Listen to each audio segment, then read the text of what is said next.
शुक्लांबरधरं विष्णुं शशिवर्णं चतुर्भुजं प्रसन्नवदनं ध्यायेत् सर्वविघ्नोपशान्तये अगजानन पद्मार्कं गजाननमहर्निशम् अनेकदन्तं भक्तानाम् एकदन्तम् उपास्महे।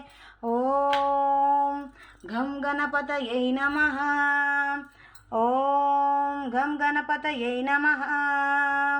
नमस्ते अस्तु भगवान् विश्वेश्वराय महादेवाय त्रयंबकाय त्रिपुरांतकाय त्रिकाग्निकालाय कालाग्निरुद्राय नीलकंठाय मृत्युंजयाय सर्वेश्वराय सदाशिवाय श्रीमन्महादेवाय नमः। ओम नमः शिवाय। हर हर महादेव। शंभो शंकर। सर्वमंगलमांगल्ये शिवे सर्वार्धसाधके शरण्ये त्र्यंबके देवी नारायणी नमोस्तुते। ओम श्रीमात्रे नमः। जय बोलो रेणुका एल्लम्मा तल्ली की जय।